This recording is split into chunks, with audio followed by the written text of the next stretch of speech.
ചിന്തിക്കാനായിട്ട് നമുക്ക് തന്നിരിക്കുന്ന വിഷയം 2 കൊരിന്ത്യർ ലേഖനം 7-ാം അധ്യായത്തിൻ്റെ 1-ാമത്തെ വാക്യമാണ്. പ്രിയമുള്ളവരെ, ഈ വാഗ്ദത്തങ്ങൾ നമുക്കുള്ളതുകൊണ്ട് നാം ജഡത്തിലെയും ആത്മാവിലെയും സകല കന്മഷവും നീക്കി നമ്മെ തന്നെ വെടിപ്പാക്കി ദൈവഭയത്തിൽ വിശുദ്ധിയെ തികച്ചുകൊള്ളുക. ഈ ഒരു വാക്യമാണ് നമുക്ക് ഈ 1 മണിക്കൂർ ഒരുമിച്ച് ചിന്തിക്കാനായിട്ടുള്ളത്. ഈ വാക്യമൊന്നും ശുശ്രൂഷിക്കാനായിട്ടുള്ള യാതൊരു യോഗ്യത എനിക്കില്ല. എങ്കിലും കർത്താവ് നമുക്ക് തരുന്ന നിയോഗമാണ്. അത് ദൈവത്തിൽ ആശ്രയിച്ച് നമുക്ക് ഒരുമിച്ച് ദൈവസന്നിധിയിൽ ഇരുന്ന് ചിന്തിക്കുകയും പ്രാർത്ഥനയോടെ ഇരിക്കുകയും ചെയ്യാം. ദൈവം നമ്മളെ സഹായിക്കട്ടെ. ഈ വേദഭാഗത്ത് നമുക്ക് കാണാൻ സാധിക്കുന്ന കാര്യം, അവസാന ഭാഗത്തേക്ക് വരുമ്പോൾ വിശുദ്ധിയെ തികച്ചുകൊള്ളുക എന്ന് പറയുന്നുണ്ട്. അപ്പോൾ നമ്മുടെ ദൈവത്തെക്കുറിച്ച് പറയുന്ന അവൻ വിശുദ്ധനായിരിക്കുന്ന ദൈവമാണ്, വിശുദ്ധി ഇഷ്ടപ്പെടുന്ന ഒരു ദൈവമാണ്. ആ ദൈവത്തെക്കുറിച്ച്, ആ ദൈവം നമ്മിൽ നിന്ന് ആഗ്രഹിക്കുന്നത് നമ്മളും വിശുദ്ധരായിട്ട് തീരണം എന്ന് തന്നെയാണ്. നമ്മെ വിളിച്ച ദൈവം വിശുദ്ധനാകൊണ്ട് നാമും വിശുദ്ധിയിൽ മുന്നോട്ട് പോകണമെന്നാണ് ദൈവം ആഗ്രഹിക്കുന്നത്. നമ്മുടെ വ്യക്തിപരമായ ജീവിതത്തിലാണെങ്കിലും വിശുദ്ധി കൂടാതെ നമുക്ക് ദൈവിക അനുഗ്രഹങ്ങളൊന്നും പ്രാപിച്ചെടുക്കാനായിട്ട് സാധിക്കുകയില്ല. ദൈവാനുഗ്രഹത്തിൻ്റെ അടുത്ത തലത്തിലേക്ക് നമ്മൾ ഉയരണമെങ്കിൽ നാം ജീവിതത്തിൽ വിശുദ്ധി പാലിച്ച് മുന്നോട്ട് പോയെങ്കിൽ മാത്രമേ നാം ദൈവത്തിന് പ്രയോജനമുള്ളവരായി നമ്മളെ ദൈവം ഉയർത്തുകയുള്ളൂ. അതുകൊണ്ട് വിശുദ്ധ ജീവിതം എന്ന് പറയുന്നത് ആരംഭിക്കേണ്ടത് നമ്മുടെ ജീവിതത്തിലാണ്. അതാണ് 7-ാം അധ്യായം 1-ാം വാക്യത്തിൽ പറയുന്നത്. ഈ വാക്യം നമ്മൾ ചിന്തിക്കുമ്പോൾ നമുക്ക് വിശുദ്ധിയെ തികച്ചുകൊള്ളുക എന്ന് പറയുന്നതിന് മുമ്പ് പല കാര്യങ്ങൾ ചെയ്യുന്നതിനെ കുറിച്ച് അവിടെ പറയുന്നുണ്ട്. ആ കാര്യങ്ങളൊക്കെ നമുക്ക് ഓരോന്നായിട്ട് ചിന്തിക്കാം. അതിനായിട്ട് ദൈവം നമ്മളെ സഹായിക്കട്ടെ. പ്രിയമുള്ളവരെ, ഈ വാഗ്ദത്തങ്ങൾ നമുക്കുള്ളത് കൊണ്ട് എന്ന് പറഞ്ഞാണ് തുടങ്ങുന്നത്. അതെന്താണ് ആ വാഗ്ദത്തങ്ങൾ എന്ന് ചിന്തിക്കണമെങ്കിൽ നമ്മൾ 6-ാം അധ്യായത്തിൻ്റെ അവസാന ഭാഗങ്ങളിലേക്ക് നമ്മൾ പോകണം. എങ്കിലാണ് ആ കണ്ടിന്യൂഷൻ നമുക്ക് കിട്ടുകയുള്ളൂ. 16-ാം വാക്യം, നാം ജീവനുള്ള ദൈവത്തിൻ്റെ ആലയമല്ലോ, ഞാൻ അവരിൽ വസിക്കുകയും അവരുടെ ഇടയിൽ നടക്കുകയും ചെയ്യും, ഞാൻ അവർക്ക് ദൈവവും അവർ എനിക്ക് ജനവുമാകും എന്ന് പറഞ്ഞു. ഇവിടെ അതിനു മുമ്പ് കുറച്ച് കാര്യങ്ങളൊക്കെ പറഞ്ഞിട്ടാണ് പറയുന്നത്. ഈ വാക്യം എടുത്ത് പറയുന്നത്, അവിശ്വാസികളോട് ഇണയില്ല പിണ കൂടരുത്, നീതിക്കും അധർമ്മത്തിനും തമ്മിൽ എന്തോ ഒരു ചേർച്ച, വെളിച്ചത്തിന് ഇരുളോട് എന്തോ ഒരു കൂട്ടായ്മ, ക്രിസ്തുവിനും ബലിയാലിനും തമ്മിൽ എന്ത് പൊരുത്തം, അല്ല വിശ്വാസിക്ക് അവിശ്വാസിയുമായി എന്ത് ഓഹരി, ദേവാലയത്തിന് വിഗ്രഹങ്ങളോട് എന്ത് യോജിത എന്ന് പറഞ്ഞിട്ടാണ് പറയുന്നത്. അപ്പം നമ്മൾ ദൈവം പറയുന്നത്, നമ്മൾ ആ വേർപാടും വിശുദ്ധിയൊക്കെ നമ്മൾ സൂക്ഷിച്ചാൽ കർത്താവ് പറഞ്ഞ, ഞാൻ അവരിൽ വസിക്കുകയും അവരുടെ ഇടയിൽ നടക്കുകയും ചെയ്യും എന്ന് പറഞ്ഞു. ഞാൻ അവർക്ക് ദൈവവും അവർ എനിക്ക് ജനവുമായിരിക്കും. നമ്മൾ പലപ്പോഴും ആഗ്രഹിക്കാറുണ്ട് ദൈവത്തിൽ വസിക്കണം, കർത്താവിൻ്റെ മകളായിട്ട് ജീവിക്കണം എന്നൊക്കെ നമ്മൾ ആഗ്രഹിക്കുന്നുണ്ട്. പക്ഷെ നമ്മൾ ആഗ്രഹിക്കുന്ന പോലെയുള്ള ആ ഒരു ദൈവാത്മാവിൻ്റെ നിറവും ഒന്നും നമുക്ക് അനുഭവിക്കാൻ സാധിക്കാത്തതിൻ്റെ പുറകിൽ ഈ വാക്യത്തിന് നമുക്ക് മനസ്സിലാക്കാം, നമ്മൾ ശരിയായിരിക്കുന്ന ഒരു വിശുദ്ധി നമ്മുടെ ജീവിതത്തിൽ, നമ്മുടെ പേഴ്സണൽ ലൈഫിൽ നമ്മൾ സൂക്ഷിച്ചെങ്കിൽ മാത്രമേ യഥാർത്ഥമായൊരു ദൈവാനുഭവം നമുക്ക് ഉണ്ടാവുകയുള്ളൂ എന്ന് നമുക്ക് കാണാനായിട്ട് സാധിക്കും. അതുപോലെ 17-ാം വാക്യത്തിലും പറയുന്നത്, അവരുടെ നടുവിൽ നിന്ന് പുറപ്പെട്ട് വേർപെട്ടിരിപ്പിനെന്ന് കർത്താവ് അരുളിച്ചെയ്യുന്നു. അശുദ്ധമായതൊന്നും തൊടരുത്, എന്നാൽ ഞാൻ നിങ്ങളെ കൈക്കൊണ്ട് നിങ്ങൾക്ക് പിതാവും നിങ്ങൾ എനിക്ക് പുത്രന്മാരും പുത്രിമാരും ആയിരിക്കും. അപ്പോൾ അപ്പൻ മക്കൾ എന്നുള്ള ആ ഒരു അനുഭവം ദൈവം, ആ ഒരു അവകാശം ദൈവം നമുക്ക് തന്നിട്ടുണ്ട്. എന്നാൽ അത് നമ്മുടെ ജീവിതത്തിൽ അനുഭവമായിട്ട് തീരണമെങ്കിൽ നമ്മൾ അവരുടെ നടുവിൽ നിന്ന് വേർപെട്ടിരിപ്പിൻ എന്ന് കർത്താവ് അരുളി ചെയ്യുന്ന പോലെ ഒരു വേർപാട്, നമ്മൾ കർത്താവ് തൻ്റെ സ്വന്തം രക്തം കൊടുത്ത് വിലയ്ക്ക് വാങ്ങിയവരെന്ന നിലയിൽ ദൈവം നമ്മളിൽ നിന്ന് ആഗ്രഹിക്കുന്ന ഒരു വേർപാട് സൂക്ഷിച്ചെങ്കിൽ മാത്രമേ അപ്പൻ മക്കൾ എന്നുള്ള ആ അവകാശം അല്ലെങ്കിൽ ആ അനുഭവത്തിൽ നമുക്ക് ഈ ലോകത്തിൽ നമുക്ക് ആയിരിക്കാനായിട്ട് സാധിക്കുകയുള്ളൂ. നമ്മുടെ ഹൃദയത്തിൽ അപ്പം ദൈവം എത്രയധികമായിട്ട് വിശുദ്ധിയെ താൻ ആഗ്രഹിക്കുന്നു എന്നുള്ളത് നമുക്ക് ഈ വാക്യത്തിൽ നിന്ന് കാണാനായിട്ട് സാധിക്കും. ഈ വാഗ്ദത്തങ്ങൾ നമുക്കുള്ളത് കൊണ്ട് നാം ജഡത്തിലെയും ആത്മാവിലെയും സകല കന്മഷവും നീക്കി നമ്മെ തന്നെ വെടിപ്പാക്കി ദൈവഭയത്തിൽ വിശുദ്ധിയെ തികച്ചു കൊള്ളുക. അപ്പം നമുക്ക് ഈ വാക്യത്തിൽ നിന്ന് നമ്മുടെ അനുദിന ക്രിസ്തീയ ജീവിതത്തിൽ നമുക്ക് കർത്താവിനോട് കൂടുതൽ അടുത്ത് വരാൻ, അല്ലെങ്കിൽ നമ്മുടെ ജീവിതത്തെ കൂടുതൽ വിശുദ്ധിയിലേക്ക് കൊണ്ടുവരാൻ നമുക്ക് എന്തൊക്കെ ചെയ്യാനായിട്ട് സാധിക്കും എന്നുള്ളത് നമുക്ക് ചിന്തിക്കാം. ഈ വേദഭാഗത്ത് 3 കാര്യങ്ങൾ നമ്മളോട് പറയുന്നുണ്ട്. ഒന്ന്, ജഡത്തിലെയും ആത്മാവിലെയും സകല കന്മഷവും നീക്കി എന്ന് പറയുന്നുണ്ട്. പിന്നെ പറയുന്നത് നമ്മെ തന്നെ വെടിപ്പാക്കണം എന്ന് പറഞ്ഞിട്ടുണ്ട്. 3, ദൈവഭയത്തിൽ ജീവിക്കണമെന്ന് പറഞ്ഞു. ഈ 3 കാര്യങ്ങളിലും നമ്മൾ അങ്ങനെ ചെയ്തെങ്കിൽ മാത്രമേ നമുക്ക് വിശുദ്ധിയെ തികച്ചുകൊള്ളാനായിട്ട് സാധിക്കുകയുള്ളൂ. അപ്പോൾ നമുക്ക് മുന്നോട്ട് പോകാം. ഒന്നാമതായിട്ട് ജഡത്തിലെയും ആത്മാവിലെയും സകല കന്മഷവും നീക്കി എന്നാണ്. ഈ കന്മഷം എന്ന് പറഞ്ഞാൽ എന്താണെന്ന് ചോദിച്ചാൽ, നമ്മെ മലിനപ്പെടുത്തുന്നത് എന്താണോ അതാണ് കന്മഷം എന്ന് പറയുന്നത്. അനേക കാര്യങ്ങൾ നമ്മളെ മലിനപ്പെടുത്തുന്നതുണ്ട്. പ്രത്യേകിച്ച് ഇന്ന് നമ്മളിപ്പോൾ താമസിക്കുന്ന ഈ കാലഘട്ടത്തിൽ അതിനുള്ള സാധ്യത വളരെ കൂടുതലാണ്. അപ്പോൾ നമ്മെ മലിനപ്പെടുത്തുന്നത് എന്തൊക്കെയാണ് അതെല്ലാം നീക്കണമെന്നാണ്, വിശുദ്ധിക്ക് വേണ്ടിയിട്ട് അതെല്ലാം നമ്മൾ നീക്കണമെന്നാണ് കർത്താവിൻ്റെ വചനം അറിയുന്നത്. അപ്പം 2 തരം കന്മഷം നീക്കണം എന്ന് പറയുന്നു. ഒന്ന്, ജഡത്തിലെയും ആത്മാവിലെയും കന്മഷം നീക്കണം. നമുക്ക് കാണാനായിട്ട് സാധിക്കും. ജഡത്തിലെ കന്മഷം എന്ന് പറയുന്നത് ശരീരം കൊണ്ട് സംഭവിക്കുന്ന പാപത്തെക്കുറിച്ചാണ് ജഡത്തിലെ കന്മഷം എന്ന് പറയുന്നത്.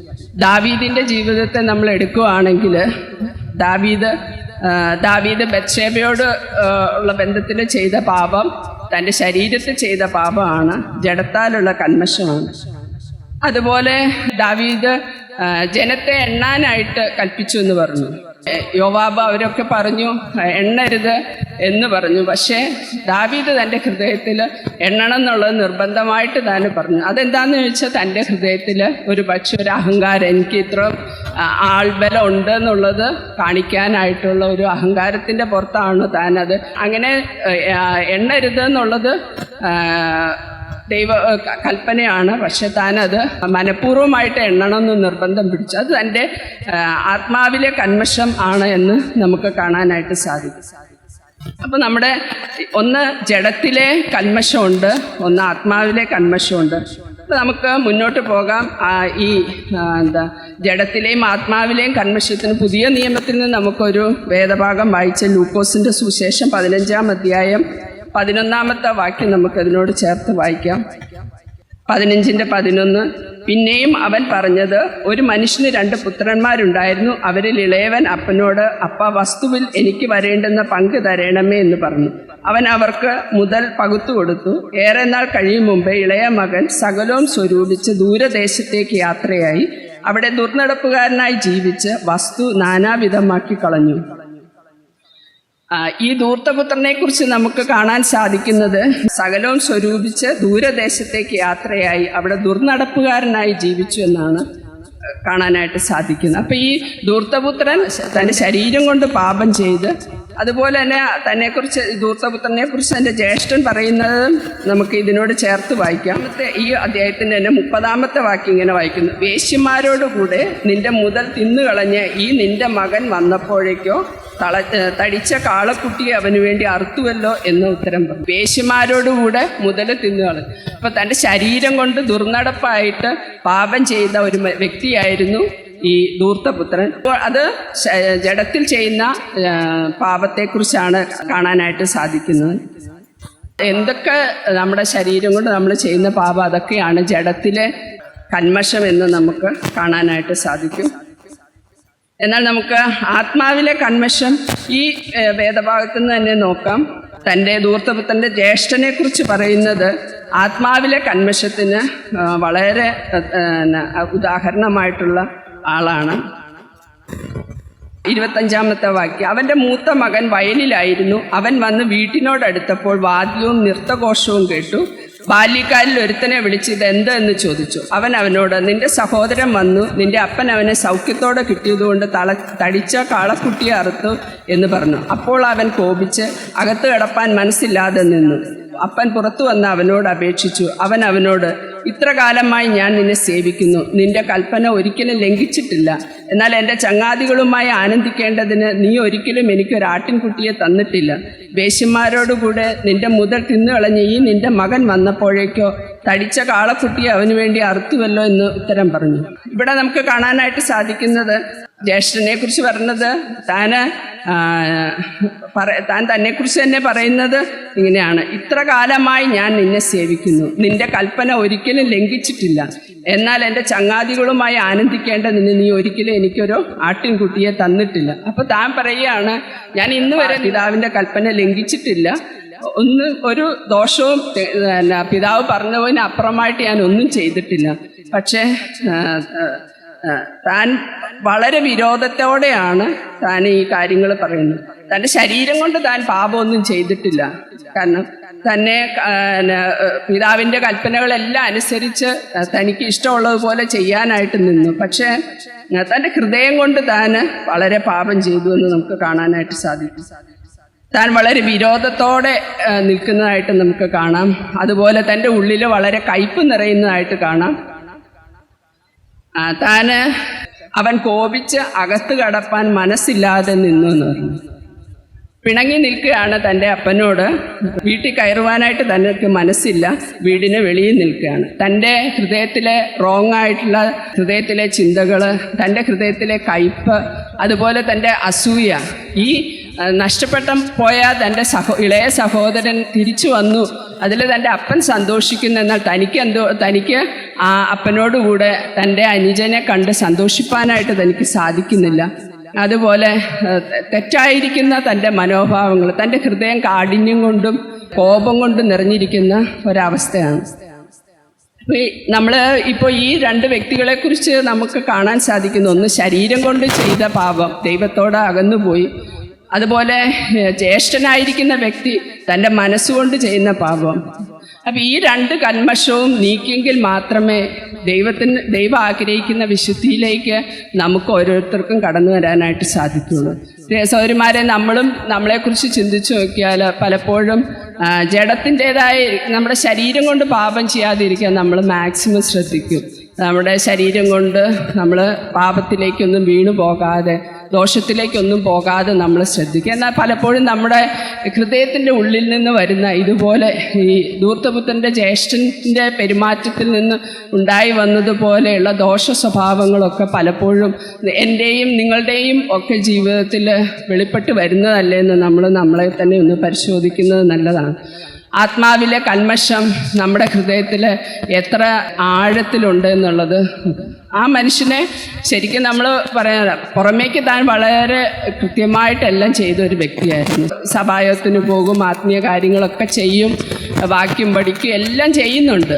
ഈ വ്യക്തി അങ്ങനെയായിരുന്നു. തൻ്റെ അപ്പനെ പ്രീതിപ്പെടുത്തി, തൻ്റെ ഉള്ളിലൊരാഗ്രഹം ഉണ്ടായിരുന്നു, കൂട്ടുകാരോടുകൂടെ അല്പനേരം സന്തോഷിക്കണം, ആട്ടിൻകുട്ടിയെ കൊന്ന് അവരോടുകൂടി ആനന്ദിക്കണം എന്നൊക്കെ തനിക്ക് ആഗ്രഹം ഉണ്ടായിരുന്നു. പക്ഷെ താൻ അതെല്ലാം ഉള്ളിലൊതുക്കി.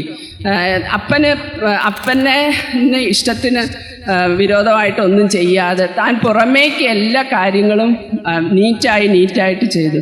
പക്ഷെ ഒരു പ്രശ്നം വന്ന സമയത്താണ് തൻ്റെ ഹൃദയത്തിലെ ആ കയ്പും തൻ്റെ ഉള്ളിലുള്ള ആ മാലിന്യമൊക്കെ പുറത്തേക്ക് വന്നു. നമ്മുടെയും ജീവിതത്തിൽ നമ്മളെ തന്നെ ഒന്ന് പരിശോധിക്കുന്നത് നല്ലതാണ്. ഈ ജഡത്തിലുള്ള കന്മഷം നമ്മൾ പലപ്പോഴും വരാതെ സൂക്ഷിക്കുക. എന്നാൽ ആത്മാവിലുള്ള കന്മഷത്തെക്കുറിച്ച് നമ്മൾ ഇത്രത്തോളം ബോധ്യമുള്ളവരാണോ എന്ന് നമ്മൾ ശ്രദ്ധിക്കുകയും അതിനെ സംബന്ധിച്ച് നമ്മൾ പ്രാർത്ഥിക്കുകയും ചെയ്യണം. കർത്താവേ, നമ്മൾ ഓരോ കാര്യങ്ങളും അല്ലെ ഈ ജ്യേഷ്ഠൻ്റെ ആ പിണങ്ങി നിൽക്കുന്ന ആ സ്ഥിതി നമ്മളും ചിലപ്പോഴൊക്കെ പിണങ്ങാറുണ്ട് അല്ലേ. അതുപോലെ വീട്ടിലേക്ക് കയറാൻ മനസ്സില്ലാതെ എന്ന് പറഞ്ഞാൽ അത്രത്തോളം താൻ കാഠിന്യം കാണിക്കുകയാണ്, തൻ്റെ ഹൃദയത്തിൻ്റെ കാഠിന്യം. നമ്മളും അങ്ങനെയൊക്കെ ചിലപ്പോൾ നമ്മുടെ വീട്ടിലായിരിക്കാം, നമ്മുടെ പ്രിയപ്പെട്ടവരുടെ അടുത്തായിരിക്കാം, നമ്മുടെ ഇൻലോസിൻ്റെ അടുത്തായിരിക്കാം, നമ്മളുമായി ബന്ധപ്പെടുന്ന ആളുകൾ. നമ്മുടെ ഉള്ളിൽ ഇഷ്ടക്കേട് വന്നു കഴിയുമ്പോൾ ഒരു പക്ഷെ നമ്മളും ഇങ്ങനെയൊക്കെയുള്ള പെരുമാറുന്നവരായിരിക്കും. നമ്മളെ തന്നെ ഒന്ന് പരിശോധിക്കുന്നത് നല്ലതാണ്. അപ്പോൾ നമ്മൾ ജഡം കൊണ്ട് പാപം ചെയ്തില്ല എന്ന് പറഞ്ഞാലും നമ്മളെ വരിഞ്ഞു മുറുക്കിയിരിക്കുന്ന ആത്മാവിൻ്റെ കന്മഷത്തെക്കുറിച്ച് നമ്മൾ ഒരിക്കലും ബോധമില്ലാതിരിക്കരുത്. അതിനെക്കുറിച്ച് നമുക്ക് അറിവില്ലാതെ ഇരിക്കരുത്.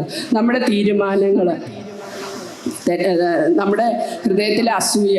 അപ്പോൾ ഈ അനിയൻ വന്നു, അവൻ നഷ്ടപ്പെട്ടവനായിരുന്നു. അവനെ കണ്ട് പിതാവ് അവനെ ഓടിച്ചെന്ന് കെട്ടിപ്പിടിച്ച് അവന് വേണ്ടിയ ആഭരണങ്ങളും വസ്ത്രങ്ങളും കൊടുത്തു. അവന് വേണ്ടി നല്ല ഭക്ഷണമൊക്കെ ഉണ്ടാക്കി.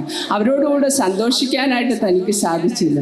അപ്പോൾ താൻ പറയുന്നത് കുടുംബത്തിന് തന്നെ പേരുദോഷം വരുത്തിയ ഇവനെ ഇവിടെ വീട്ടിൽ വിളിച്ചു വരുത്തി ഇതെല്ലാം ചെയ്തു. ഞാൻ അങ്ങനെ പേരുദോഷമൊന്നും വരുത്തിയില്ല. ഒരു സാക്ഷിക്കേട് പുറമേക്ക് കണ്ട ആരും ഈ ജ്യേഷ്ഠനെ കുറിച്ച് ഒരു കുറ്റവും പറയില്ല.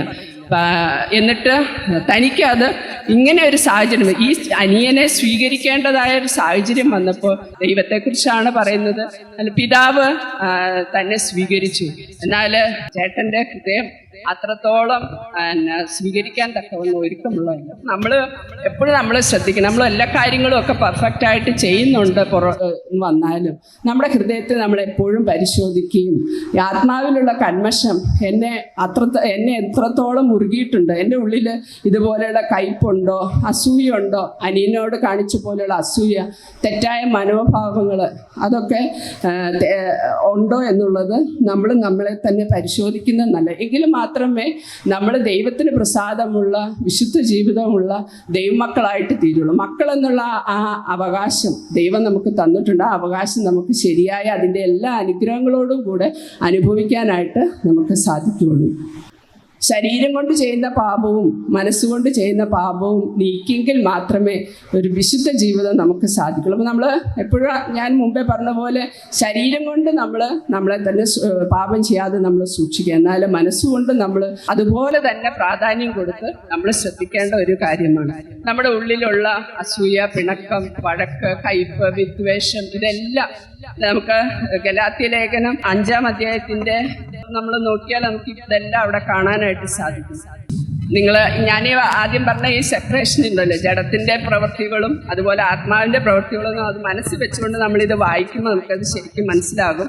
ജഡത്തിന്റെ പ്രവൃത്തികളോ ദുർനടപ്പ്, അശുദ്ധി, ദുഷ്കാമം, വിഗ്രഹാരാധന, ആഭിചാരം, പക, പിണക്കം, ജാരശങ്ക, ക്രോധം, ശാഠ്യം, തൊന്നുപക്ഷം, ഭിന്നത, അസൂയ, മദ്യപാനം, വെറുക്കൂത്ത് മുതലായവ എന്ന് വെളിപ്പെടുന്നു. അപ്പോൾ നമ്മുടെ വിശുദ്ധ ജീവിതത്തിന് ഇതൊക്കെ നമ്മൾ എൻ്റെ മേൽ എന്നിലും നിങ്ങളിൽ ഓരോരുത്തരിലും ഈ ദോഷങ്ങൾ നമ്മളുടെ ഉള്ളിൽ ഉണ്ടാകും. നമ്മളെപ്പോഴും ചിന്തിക്കും, നമ്മൾ വിശുദ്ധിക്ക് വേണ്ടി ആഗ്രഹിക്കുന്നുണ്ട്. പക്ഷെ ആ വിശുദ്ധിയുടെ അനുഭവത്തിലേക്ക് നമുക്ക് വരാൻ സാധിക്കാത്തതിൻ്റെ പുറകിൽ ഇങ്ങനെ നമ്മളെ ഹൃദയത്തിൻ്റെ ഉള്ളിൽ നമ്മളെ മുറുകെ പിടിച്ചു വെച്ചിരിക്കുന്ന ചില ഭാവ സ്വഭാവങ്ങൾ, ക്ഷമിച്ചു കൊടുക്കാൻ പറ്റില്ലാത്ത തരത്തിലുള്ള ആ ജ്യേഷ്ഠൻ ചെയ്യുന്നത് പോലെ പിണങ്ങി നിൽക്കുന്ന അവസ്ഥ. ഒരുപക്ഷെ വേറെ ആർക്കും അത് മനസ്സിലാവില്ലായിരിക്കും, എന്നാൽ നമുക്കത് ക്ഷമിച്ചു കൊടുക്കാനായിട്ട് പറ്റുന്നു. നമ്മുടെ ഹൃദയത്തെ കാണുന്ന ഒരു ദൈവം അതൊക്കെ കാണുന്നെന്ന് നമ്മൾ മനസ്സിലാക്കി അങ്ങനെയുള്ള പാപങ്ങളെ വിട്ടു കളഞ്ഞാലെങ്കിൽ മാത്രമേ നമുക്ക് ദൈവികമായിരിക്കുന്ന ഈ അനുഗ്രഹത്തിലേക്ക് വരാനായിട്ട് സാധിക്കുകയുള്ളൂ. നമ്മുടെ ശരീരം കൊണ്ട് പാപം ചെയ്യാതെ നമ്മൾ സൂക്ഷിക്കുന്നുണ്ട്. എന്നാൽ ആത്മാവ് കൊണ്ട് നമ്മൾ പാപം ചെയ്യാതെ നമ്മൾ ശ്രദ്ധിക്കുന്നുണ്ടോ, ആ മാലിന്യം പറ്റാതെ നമ്മൾ ശ്രദ്ധിക്കുന്നുണ്ടോ എന്ന് നമ്മൾ എപ്പോഴും നമ്മളെ തന്നെ പരിശോധിക്കുകയും ഒക്കെ ചെയ്യേണ്ടത് ആവശ്യമാണ്. നമ്മുടെ പിണക്കങ്ങളും നമ്മുടെ കയ്പും അത് ഇന്നവരോടൊന്നുമില്ല, എനിക്കറിയില്ല. ഞാൻ എൻ്റെ കാര്യത്തിൽ ഞാൻ പറയുന്നത്, നിങ്ങളുടെ ബന്ധത്തിൽ ആരോടാണോ നമ്മുടെ ഹൃദയത്തിലെ പിണക്കമുള്ളത്, കയ്പുള്ളത്, വൈരാഗ്യം വെച്ചുകൊണ്ടിരിക്കുന്നത്, അതൊക്കെ നമ്മൾ മാറ്റിയെടുത്തെങ്കിൽ മാത്രമേ നമുക്ക് വിശുദ്ധിയിൽ തികഞ്ഞു വരാനായിട്ട് സാധിക്കുകയുള്ളൂ. അതിന് നമുക്കുടെ ഭാഗത്തുനിന്ന് ഒരു മനഃപൂർവ്വമായിട്ടുള്ള ശ്രമം ആവശ്യമാണ്. നമ്മുടെ ഭർത്താവിനോടുള്ള ബന്ധത്തിൽ നമുക്ക് ഇഷ്ടമില്ലാത്ത കാര്യങ്ങൾ പറഞ്ഞാൽ അവരോട് നമ്മുടെ ഉള്ളിൽ കയറ്റി വെച്ചുകൊണ്ടിരിക്കുക. അതുപോലെ മക്കളോടുള്ള ബന്ധത്തിൽ നമ്മുടെ ഇഷ്ടത്തിന് വിപരീതമായിട്ട് അവർ പറയുന്നത് നമ്മുടെ ഹൃദയത്തിൽ എന്നാലും അവരങ്ങനെ പറഞ്ഞല്ലോ, ഭർത്താവ് അങ്ങനെ പറഞ്ഞല്ലോ, അല്ലെങ്കിൽ നമ്മുടെ ഇൻലോസ് ആയിരിക്കും, അല്ലെങ്കിൽ സഭയിലെ ദൈവമക്കളായിരിക്കാം, ചിലപ്പോൾ നമ്മളെ വേദനിപ്പിക്കുന്ന വാക്കുകളൊക്കെ ആയിരിക്കും പറഞ്ഞത്. എന്നാലും വിട്ടുകൊടുക്കാനും ക്ഷമിക്കാനും ഒക്കെയുള്ള ഒരു കൃപയ്ക്ക് വേണ്ടി നമ്മളെപ്പോഴും പ്രാർത്ഥിക്കുന്നു. നമ്മൾ മനുഷ്യരാണ്, നമുക്ക് പാപസ്വഭാവം ഉണ്ട്, നമ്മൾ പാപത്തിലേക്ക് ചാഞ്ഞിരിക്കുന്ന ആളുകളാണ്. പിശാച് എപ്പോഴാണ് നമ്മളെ തെറ്റിച്ച് കളയുന്നതെന്ന് അറിയില്ല. നമുക്ക് ഉള്ളിലെ വിഷമം വരുമ്പോൾ ആ വിഷമത്തിൻ്റെ മേൽ നമ്മൾ ചിന്തിച്ച് നമ്മൾ ഹൃദയം കഠിനമായി പോകാനും ശാഠ്യവും ഒക്കെ കാണിക്കാനുള്ള സാധ്യതയുണ്ട്. എന്നാൽ നമ്മൾ മനഃപൂർവ്വമായിട്ട് അതിൻ്റെ മേലെ ജയം നേടിയെടുക്കണം. അത് ദൈവം ആഗ്രഹിക്കുന്ന ഒരു സ്വഭാവമല്ല. ഇത് എനിക്ക് മാറ്റിയെടുത്തേ പറ്റുള്ളൂ. എൻ്റെ പാപസ്വഭാവത്തിൻ്റെ മേലെ എനിക്ക് ജയം ലഭിച്ചേ പറ്റുള്ളൂ എന്നുള്ളത് നമ്മൾ മനഃപൂർവ്വമായിട്ട് നമ്മുടെ ഹൃദയത്തിൽ ചിന്തിക്കണം. ദാനിയേൽ തന്നെത്താൻ അശുദ്ധമാക്കുകയില്ല എന്ന് ഹൃദയത്തിൽ ചിന്തിച്ചു എന്ന് പറഞ്ഞു. താൻ ഭക്ഷണത്തോടുള്ള ബന്ധത്തിലാണ് ആ നിലയിൽ പാപം ചെയ്യുകയില്ല എന്ന് പറഞ്ഞു. നമ്മുടെയും ഹൃദയത്തിൽ ഉയർന്നു വരുന്ന ദോഷകരമായിരിക്കുന്ന ഇങ്ങനത്തെ കാര്യങ്ങൾ വരുമ്പോൾ നമ്മൾ മറ്റുള്ളവരോട് പ്രയാസത്തിലാണ്. അത് കർത്താവെ എനിക്ക് ക്ഷമിക്കാനായിട്ടുള്ളൊരു കൃപ തരണം. എന്നോട് കയ്പ് കാണിക്കുന്നവരോട് കയ്പ് തിരിച്ച് കാണിക്കാതെ, അത് ഒന്നും സാധാരണഗതിയിൽ എളുപ്പമുള്ള കാര്യമൊന്നുമല്ല. പക്ഷെ നമ്മളെപ്പോഴും ഇങ്ങനെയൊക്കെയുള്ള കാര്യങ്ങൾ നമ്മൾ ചിന്തിക്കുമ്പോൾ നമ്മൾ കൃപ പ്രാപിച്ചെടുക്കേണ്ടത് കർത്താവിൻ്റെ മുഖത്തേക്ക് നോക്കിയിട്ടാണ്. കർത്താവെ, നിന്നെ മുഖത്ത് തുപ്പിയവരെയും നിന്നെ ഉപദ്രവിച്ചവരെയും അതുപോലെ നമ്മൾ പാപികളായിരുന്നപ്പോൾ നമ്മളെ സ്നേഹിച്ച ഈ കർത്താവ് എങ്ങനെയാണോ നമ്മളെ സ്നേഹിച്ച് അതുപോലെ തന്നെ കർത്താവ് നീ എനിക്ക് കാണിച്ചു തന്ന മാതൃക പോലെ എനിക്ക് മറ്റുള്ളവരോട് ക്ഷമിക്കാനും സ്നേഹിക്കാനും ഒക്കെ എന്നെ സഹായിക്കണമേ എന്ന് പറഞ്ഞ് മനഃപൂർവ്വമായിട്ട് നമ്മൾ നമ്മുടെ ഹൃദയത്തിൽ പറ്റിയിരിക്കുന്ന മാലിന്യങ്ങളെ, കന്മഷങ്ങളെ നീക്കി നമ്മുടെ ശരീരം കൊണ്ട് ദോഷം ചെയ്യാതെ നമ്മുടെ ഹൃദയം കൊണ്ട്, ആത്മാവ് കൊണ്ട് നമ്മുടെ ഹൃദയത്തിലുള്ള പാപ സ്വഭാവങ്ങളെയൊക്കെ നമ്മൾ വിട്ടുകളയുന്നെങ്കിൽ മാത്രമാണ് നമുക്കൊരു ദൈവികമായിരിക്കുന്ന അനുഗ്രഹങ്ങളിലേക്ക് കർത്താവ് അപ്പൻ മക്കൾ എന്നുള്ള ആ വാസ്തവമായിരിക്കുന്ന ആ അനുഗ്രഹങ്ങൾ നമുക്ക് അനുഭവിക്കാനായിട്ട് സാധിക്കും. എന്തുകൊണ്ടാണ് നമ്മൾ എല്ലാ കാര്യങ്ങളും വാക്യം പഠിക്കുന്നുണ്ട്, ഞാൻ ചിന്തിക്കാൻ വേണ്ടി പറഞ്ഞേ ഉള്ളൂ. നമ്മൾ വാക്യം പഠിക്കുന്നുണ്ട്, സഭായോഗത്തിന് പോകുന്നുണ്ട്, ആത്മീയ കാര്യങ്ങളിലൊക്കെ നമ്മളെ കൊണ്ട് പറ്റുന്നത് പോലെ നമ്മൾ കാര്യങ്ങൾ നന്നായിട്ട് ചെയ്യാൻ ആഗ്രഹിക്കുന്നുണ്ട്. പക്ഷെ പലതും എന്തുകൊണ്ടാണ് നമ്മുടെ പ്രാർത്ഥനകൾക്ക് ഉത്തരം ലഭിക്കുന്നില്ല? നമ്മൾ ഉദ്ദേശിക്കുന്ന പോലെ ഒരു ആത്മീയമായ സന്തോഷം നമുക്ക് അനുഭവിക്കാൻ സാധിക്കാത്തതിൻ്റെ പുറകിൽ ഒരു പക്ഷേ കാരണം ഇങ്ങനെ നമ്മുടെ ഹൃദയത്തിൽ മുറുകെ പറ്റുന്ന ഇതുപോലെയുള്ള നമ്മുടെ ആത്മാവിലെ കന്മഷമാകാനായിട്ടുള്ള സാധ്യതയുണ്ട്. അപ്പോൾ പ്രിയ സഹോദരിമാരെ, നമ്മുടെ കർത്താവ് നമ്മളോട് പറയുന്നത് ജഡത്തിലെയും ആത്മാവിലെയും കന്മഷം നീക്കി ദൈവഭയത്തിൽ വിശുദ്ധിയെ തികച്ചുകൊള്ളണം എന്നാണ്. നമുക്ക് ദൈവം നമ്മളെ അതിനായിട്ട് സഹായിക്കട്ടെ. ആ ആത്മീയ അനുഗ്രഹത്തിലേക്ക് വരാൻ, ആ വിശുദ്ധിയുടെ അനുഭവത്തിലേക്ക് വരാൻ ദൈവം നമ്മളെ സഹായിക്കണം. നമ്മുടെ വ്യക്തിപരമായ പ്രാർത്ഥനയിൽ എപ്പോഴും നമ്മൾ ശരീരം കൊണ്ട് പാപം ചെയ്യുന്നത് മാത്രമല്ല, ആത്മാവിനുള്ള ആ പാപങ്ങൾ എൻ്റെ മേലെ എത്രയുണ്ട്, എന്തൊക്കെയാണ് എന്ന് നമ്മളെപ്പോഴും പരിശോധിച്ച് അതിൻ്റെ മീതെ ഒരു ജയം നമ്മൾ നേടിയെടുക്കുവാൻ എപ്പോഴും നമ്മൾ ദൈവത്തിൽ ആശ്രയിക്കേണ്ടത് ആവശ്യമാണ്. രണ്ടാമത് പറയുന്ന കാര്യം നമ്മെ തന്നെ വെടിപ്പാക്കുക എന്നാണ്.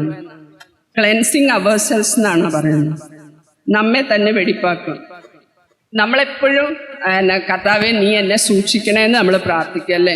നമ്മളെപ്പോഴും പ്രാർത്ഥിക്കുക, കർത്താവെ പാപം ചെയ്യാതെ എന്നെ സൂക്ഷിക്കണം, പാപകരമായ സാഹചര്യങ്ങളിലായി പോകാതെ എന്നെ സൂക്ഷിക്കണം എന്ന് നമ്മൾ പ്രാർത്ഥിക്കുന്നുണ്ട് എപ്പോഴും.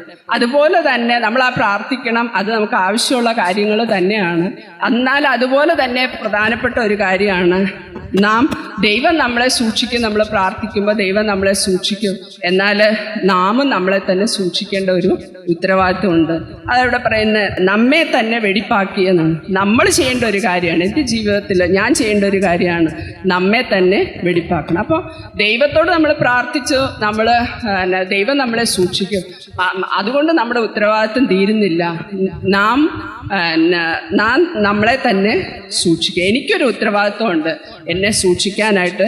അശുദ്ധി വരുന്നത് എപ്പോഴും നമ്മളെ സൂക്ഷിക്കാതെ വരുമ്പോഴാണ് അശുദ്ധി വരുന്നത്. ദൈവം ഒരിക്കലും നമ്മളിലേക്ക് അശുദ്ധി കൊണ്ടുവന്നിടില്ല. പക്ഷെ അശുദ്ധി വരാതെ നമ്മളാണ് നോക്കേണ്ടത്. ഞാനാണ് എൻ്റെ ജീവിതത്തിൽ അശുദ്ധി വരാതെ, നമ്മൾ നടന്നു പോകുന്ന സ്ഥലത്ത് ചെളിയുള്ള സ്ഥലമാണെങ്കിൽ നമ്മൾ നേരെ ആ ചെളിയിൽ കൂടെ കടന്നു പോകാൻ നമ്മുടെ ശരീരത്തിൽ ചെളി പറ്റും. എന്നാൽ നമ്മൾ അല്പം മാറി ചെളിയില്ലാത്ത സ്ഥലം നോക്കി പോകുമ്പോൾ ആ അശുദ്ധി, ആ ചെളി നമ്മുടെ ശരീരത്തിലേക്ക് വരാതെ നമുക്ക്, എന്നാൽ ഞാൻ പ്രാർത്ഥിച്ചതാണ് എന്ന് പറഞ്ഞാൽ നമുക്ക് പോകാനായിട്ട് സാധിക്കില്ല. അതുപോലെ തന്നെ നമ്മൾ നമ്മളിപ്പോൾ വല്ലോ യാത്രയൊക്കെ പോവുകയാണ് എങ്കിൽ നമ്മൾ പ്രാർത്ഥിച്ചിട്ടാണ് പോകുന്നത്, അല്ലേ? കർത്താവേ എന്നെ കാത്തുകൊള്ളണം, ആപത്തോ അപകടമോ ഒന്നും വരരുതേ എന്ന് നമ്മൾ പ്രാർത്ഥിച്ചു പോകും. അപ്പോൾ ഞാൻ രാവിലെ പ്രാർത്ഥിച്ചാണ് ഇറങ്ങിയതെന്ന് പറഞ്ഞിട്ട് നമുക്ക് ഇഷ്ടമുള്ള പോലെ വണ്ടി ഓടിച്ചു പോയാൽ നമുക്ക് അപകടം വരാതിരിക്കുമോ? ഇല്ല, നമുക്ക് അപകടം വരും അല്ലേ. നമ്മൾ പ്രാർത്ഥിച്ചു എന്ന് പറഞ്ഞാൽ നമ്മൾ ചെയ്യേണ്ട ചില ഉത്തരവാദിത്തങ്ങളുണ്ട്. അപ്പം അത് ചെയ്തെങ്കിൽ മാത്രമേ നമുക്ക് അനുഗ്രഹമായിട്ട് മുന്നോട്ട് പോകാനായിട്ട് സാധിക്കും. നമ്മുടെ ക്രിസ്തീയ ജീവിതത്തോടുള്ള ബന്ധത്തിലും കർത്താവ് നമ്മളെ സൂക്ഷിക്കുക, അതിന് വേറെ ഒരു വ്യത്യാസവും ഇല്ല. ദൈവം തൻ്റെ കണ്ണിൻ്റെ കൃഷ്ണമണി പോലെ നമ്മളെ സൂക്ഷിക്കും. പക്ഷെ നമ്മൾ സൂക്ഷിക്കേണ്ട ചില കാര്യങ്ങളുണ്ട്. ഈ ലോകത്താലുള്ള കളങ്കം പറ്റാതെ തന്നെത്താൻ നമ്മൾ സൂക്ഷിക്കേണ്ടതാണ് നമ്മുടെ ഉത്തരവാദിത്വം. നമ്മൾ കെയർലെസ് ആയിട്ട് നടന്നാൽ നമ്മളെപ്പോൾ അശുദ്ധിയിലേക്ക് പോയി എന്ന് വിചാരിച്ചാൽ മതി. അത് ഇപ്പോഴാണെങ്കിൽ നമുക്കറിയാം, പണ്ടൊക്കെ സിനിമ കാണാൻ പോകണമെങ്കിൽ തിയേറ്ററിൽ പോയി കാണണമായിരുന്നു. എന്നാൽ ഇന്ന് അങ്ങനെയുള്ള സാഹചര്യങ്ങളൊന്നുമില്ല. നമ്മുടെ ഫോണിൽ ഒരു ക്ലിക്കിൽ നമുക്കിതെല്ലാം സാധിക്കും. സിനിമ മാത്രമല്ല, അത് അതിൻ്റെ അപ്പുറമായിട്ട് ഉള്ള വലിയ ദോഷങ്ങളിലേക്ക് പോകാൻ വലിയ സാധ്യതകളൊക്കെ ഉള്ള ഒരു സമയത്താണ് നമ്മൾ ഇരിക്കുന്നത്. അപ്പം അതുകൊണ്ട് നമ്മൾ എത്രത്തോളം സൂക്ഷിച്ച് ജീവിച്ചാലാണ് നമുക്ക് അശുദ്ധി വരാതെ ഇരിക്കുകയുള്ളൂ. അതുകൊണ്ട് പ്രിയ സഹോദരിമാരെ, നമ്മൾ കെയർലെസ് ആയിട്ട് ജീവിക്കരുത്. കെയർലെസ് ആയിട്ട് ജീവിച്ചാൽ നമ്മുടെ ജീവിതത്തിലേക്ക് അശുദ്ധി വരും. അതല്ലേ, പാപം നിന്റെ വാതിൽക്കൽ കിടക്കുന്നു എന്നാണ് പറഞ്ഞത്. നമ്മളോട് അടുത്താണ് നിൽക്കുന്നത്. അപ്പം നമ്മൾ കെയർലെസ് ആയിട്ട് നിന്നാൽ നമ്മുടെ ആ പാപം അത്രമേൽ നമ്മളിലേക്ക് വരും. അതുകൊണ്ടാണ് നമ്മൾ സൂക്ഷിച്ച് ജീവിക്കണം എന്ന് പറയുന്നത്. അപ്പോൾ ഇപ്പം നമുക്കറിയാം, കൊറോണയുടെ സമയത്ത് ദൈവം നമ്മളെ സൂക്ഷിച്ചുകൊണ്ടാണ് നമ്മളൊക്കെ ഇപ്പോൾ ജീവനോടെ ഇരിക്കുന്നത് അല്ലേ. എന്നാലും നമ്മളും ചില കാര്യങ്ങളൊക്കെ ശ്രദ്ധിച്ചു അല്ലേ. എന്തൊക്കെയാ, മറ്റേ മാസ്ക് ഇട്ടു, അതുപോലെ അകലം പാലിച്ചു, ലോക്ക്ഡൗൺ വന്നപ്പോൾ അതുപോലെ ഒക്കെ ചെയ്തു.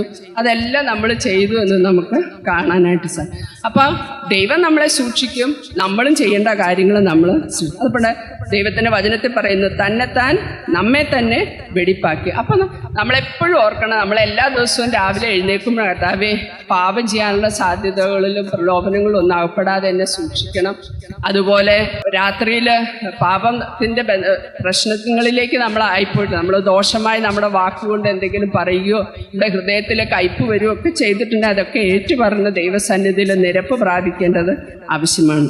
1 യോഹന്നാൻ 5:18 ഇങ്ങനെ പറയുന്നു, ദൈവത്തിൽ നിന്ന് ജനിച്ചവൻ തന്നെത്താൻ സൂക്ഷിക്കുന്നു എന്നാണ്. നമ്മൾ വാസ്തവമായിട്ട് രക്ഷിക്കപ്പെട്ട വ്യക്തികളാണെങ്കിൽ നമുക്കുള്ളൊരു ഉത്തരവാദിത്തമാണ് നമ്മളെ തന്നെ സൂക്ഷിച്ച് ജീവിക്കണം എന്ന് പറഞ്ഞു. നമ്മൾക്കറിയാം, അബ്രഹാമിനോട് പറഞ്ഞു, ഈ ഒത്തിരിയും പ്രായമായ സമയത്താണ് നിഷ്കളങ്കനായിട്ട് നടക്കണം. അപ്പം നമുക്ക് അത്രയും പ്രായമൊന്നും ആയിട്ടില്ല. അപ്പം നമ്മളെത്ര പാപത്തിലേക്ക് ചാഞ്ഞു പോകാൻ സാധ്യതയുള്ളവരാണെന്ന് നമ്മളെപ്പോഴും നമ്മളെക്കുറിച്ച് അല്ല, ഞാൻ വീഴുവൊന്നുമില്ല എന്ന് പറഞ്ഞ് നമ്മൾ ഒരിക്കലും നടക്കരുത്. നമ്മളെപ്പോഴും എത്ര നമ്മൾ കൃപയിൽ നിൽക്കുന്നു എന്ന് വിചാരിച്ചാലും നമ്മൾ വീണു പോകാം, അടുത്ത നിമിഷം നമ്മൾ വീണു പോകാം, അത്രേ ഉള്ളൂ നമ്മൾ. അപ്പം അത് നമ്മളെപ്പോഴും ഓർത്ത് ജീവിക്കണം. അപ്പം ദൈവത്തോട് തന്നെത്താൻ സൂക്ഷിക്കണം എന്നുള്ളത് വളരെ ഇമ്പോർട്ടൻ്റ് ആയിട്ടുള്ള കാര്യമാണ്. തന്നെത്താൻ സൂക്ഷിക്കുക എന്നുള്ളത് യഥാർത്ഥമായ രക്ഷയുടെ അനുഭവത്തിലേക്ക് വന്ന ഒരു വ്യക്തിയുടെ പ്രത്യേകതയാണ്. നമ്മുടെ വാക്കിലാണെങ്കിലും നമ്മുടെ പ്രവൃത്തികളാണെങ്കിലും നമ്മുടെ ഹൃദയത്തിൻ്റെ ഉള്ളിലാണെങ്കിലും ശാഠ്യവും മത്സരവും കോപവും വൈരാഗ്യം സൂക്ഷിക്കണം എന്നുള്ളത് ഇല്ലാതിരിക്കാനായിട്ട് അങ്ങനെയൊക്കെ വരാനുള്ള സാധ്യതകളൊക്കെ വരുമ്പോൾ അതിൻ്റെ മീതെയൊക്കെ കർത്താവിനോട് കൃപ ചോദിച്ച് അത് എത്രയും പെട്ടെന്ന് സെറ്റിൽ ചെയ്യുക എന്നുള്ളതാണ് ഒരു വിശ്വാസി എന്ന നിലയിൽ, ഒരു രക്ഷിക്കപ്പെട്ട ഒരു മകൾ എന്ന നിലയിൽ നമ്മളെ സംബന്ധിച്ചുള്ള ദൈവികമായിരിക്കുന്ന ഇഷ്ടം. അതുകൊണ്ട് ദൈവം സൂക്ഷിക്കും എന്ന് വിചാരിച്ച് നമ്മൾ ശ്രദ്ധയില്ലാതെ ജീവിക്കരുത്. ചില അമ്മമാരുണ്ട്, തങ്ങളുടെ കുഞ്ഞുങ്ങളെ പെൺമക്കളെയൊക്കെ ഇപ്പോഴത്തെ കാലത്ത് പറയുന്ന അപ്പൻ്റെ അടുത്തോ ആങ്ങളമാരുടെ അടുത്തോ പോലും തങ്ങളുടെ പെൺകുട്ടികളെ ഏൽപ്പിച്ചിട്ട് പോകാൻ പറ്റാത്ത തരത്തിലുള്ള കഥകളാണ് നമ്മൾ അനുദിനവും നമ്മൾ കേൾക്കുന്നത്. പക്ഷെ പല അമ്മമാര് അതൊന്നും കേട്ട് മനസ്സിലാവുന്നില്ല. അവരവരുടെ കൊച്ചു മക്കളെ ഒന്നും വേണ്ടുമെന്ന് ശ്രദ്ധിക്കുന്നില്ല. 4 മാസമായ കുഞ്ഞുങ്ങളെ വരെ ദുരുപയോഗം ചെയ്യുന്ന കാലത്താണ് നമ്മൾ ജീവിക്കുന്നത്. അപ്പൊ വേറെ എവിടെയെങ്കിലും കേൾക്കുന്നു, അത് എനിക്ക് അതൊന്നും ബാധകമല്ല എന്ന് ചിന്തിച്ച് ഒരു ശ്രദ്ധയില്ലാതെ കുഞ്ഞുങ്ങളെ വളർത്തുന്ന സഹോദരിമാരുണ്ട്. എന്തെങ്കിലും ഒരു പ്രയാസം വന്നിട്ട് നമ്മൾ കരഞ്ഞുകൊണ്ടിരിക്കുന്നതിനേക്കാൾ എപ്പോഴും നല്ലത് പ്രയാസം വരാതെ നമ്മളുടെ കുഞ്ഞുങ്ങളെ സൂക്ഷിക്കുക, നമ്മളെ സൂക്ഷിക്കുക എന്നുള്ളത്.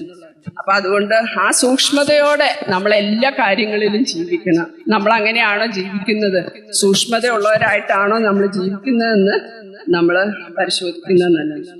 മത്തായിയുടെ സുവിശേഷം 5-ാം അധ്യായത്തിന്റെ 29-30 വാക്യങ്ങൾ നോക്കിയാൽ അവിടെ പറയുന്നത്, നിന്റെ വലങ്കൈ ഇടർച്ച വരുത്തുന്നുവെങ്കിൽ അത് വെട്ടിക്കള എന്നല്ല, ഞാൻ മുഴുവൻ വാക്യം വായിക്കുന്നു. അതുപോലെ നിന്റെ കണ്ണ് നിനക്ക് ഇടർച്ച വരുത്തുന്നെങ്കിൽ അത് ചൂഴ്ന്നെടുത്ത് കളയുക എന്നാ പറയുന്നത്. വാസ്തവത്തില് ദൈവം എന്താണ് അതിൽ നിന്ന് ആഗ്രഹിക്കുന്നത്? നമ്മൾ കൈയും വെട്ടി കണ്ണും ചൂഴ്ന്നെടുത്ത് കളഞ്ഞ് നടക്കണമെന്നാണ് ആഗ്രഹിക്കുന്നത്. ദൈവം ആഗ്രഹിക്കുന്നത് നമ്മുടെ വലങ്കൈ ആണ് നമുക്ക് പാപം ചെയ്യുന്നതിന് കാരണമാണെങ്കിൽ അതിന് നമ്മുടെ ജീവിതത്തിൽ പെട്ടെന്ന് അതിനു വേണ്ടിയിട്ട് തീരുമാനം എടുത്ത് ആ പാപത്തിന്റെ ആ സ്വാധീനത്തിൽ നമ്മൾ പുറത്തു കിടക്കണം എന്നാണ് ദൈവം ആഗ്രഹിക്കുന്നത്. എന്ന് പറഞ്ഞാൽ വെട്ടിക്കളയുക എന്ന് പറയുന്നത് എത്രയും വേഗത്തിൽ നമ്മൾ അത്രയും ഇമ്പോർട്ടൻസ് ആണ് ദൈവം അതിന് കൊടുക്കുന്നത്. പാപത്തിൽ നിന്ന് അത്രത്തോളം നമ്മൾ അകന്നു നിൽക്കണം. കണ്ണ് പോയാലും കുഴപ്പമില്ല, എനിക്ക് വിശുദ്ധിയിൽ നിൽക്കണം. കൈ പോയാലും കുഴപ്പമില്ല, പാപം ചെയ്യാതെ ഇരിക്കണം എന്നുള്ള ആ ഒരു ഉള്ളിലുള്ള ആ തീക്ഷ്ണതയാണ് ദൈവം നമ്മളിൽ നിന്ന് ആഗ്രഹിക്കുന്നത്. അപ്പോൾ സഹോദരിമാരെ, നമുക്ക് ആ നിലയിൽ നമ്മുടെ ഹൃദയത്തെയൊക്കെ ഒരുക്കാം. കർത്താവിന് വേണ്ടി വിശുദ്ധിയോടെ ജീവിക്കാൻ. അവയവം നഷ്ടപ്പെട്ടാലും സാരമില്ല, ഞാൻ പാപം ചെയ്യുകയില്ല. ജോസഫ് പറഞ്ഞല്ലോ, തന്റെ പേരിന് ആക്ഷേപം വരും, സത്യത്തിൽ താൻ അത് ചെയ്തിട്ടില്ല, പക്ഷേ എന്നാലും ഞാൻ പാപം ചെയ്യുകയില്ല എന്ന് താന് നിശ്ചയിച്ച് താന് വിശുദ്ധിക്ക് വേണ്ടി ദൈവത്തോട് ഭയപ്പെട്ട് താനും നിന്നു. അപ്പൊ നമ്മുടെയും ജീവിതത്തില് നമ്മൾ ദൈവത്തിന് പ്രസാദമുള്ളവരായിട്ട് വിശുദ്ധിയുള്ളവരായിട്ട് തീരണമെങ്കിൽ നാം ആ നിലയിലൊക്കെ വളരെ ശ്രദ്ധിച്ച് ജീവിക്കേണ്ടത് ആവശ്യമാണ്. മൂന്നാമതായിട്ട് പറയുന്നത് ദൈവഭയത്തിൽ വിശുദ്ധിയെ തികച്ചു കൊള്ളുക എന്നാണ്. നമ്മുടെ ജീവിതത്തിലെ വിശുദ്ധി നമ്മൾ തികയ്ക്കണമെങ്കിൽ ദൈവത്തെക്കുറിച്ചുള്ള ഭയം വേണം. എന്താണ് ദൈവഭയം എന്ന് പറയുന്നത്? ദൈവം ഭയപ്പെടുവാൻ യോഗ്യനാണ് എന്നുള്ള തിരിച്ചറിവാണ്. അത് ആ തിരിച്ചറിവ് എങ്ങനെയാണ് ഉണ്ടാകുന്നത്? ദൈവത്തെ കൂടുതൽ അറിയുന്തോറുമാണ് നമുക്ക് ദൈവഭയം നമ്മുടെ ഉള്ളിലേക്ക് വരികയുള്ളൂ. ഒത്തിരി കാര്യങ്ങൾ നമുക്ക് കാണാനായിട്ട് സാധിക്കും. 1 ദിനവൃത്താന്തം 13:12 ഉസ്സയുടെ മരണത്തോടുള്ള ബന്ധത്തില് ദാവീദ് പറയുന്നുണ്ട്, ദാവീദ് ഭയപ്പെട്ടു പോയി എന്ന് പറയുന്നു. തന്റെ ഒരു ബുദ്ധിയില് കാര്യങ്ങൾ ചെയ്തു. അവിടെ ദൈവം ഇടപെട്ടു. ഒരു മനുഷ്യന്റെ മരണത്തിലേക്ക് പോയപ്പോ താന് ഭയപ്പെട്ടു പോയി. അപ്പൊ ദാവീദ് തന്റെ ഹൃദയപ്രകാരമുള്ള മനുഷ്യനായിരുന്നു.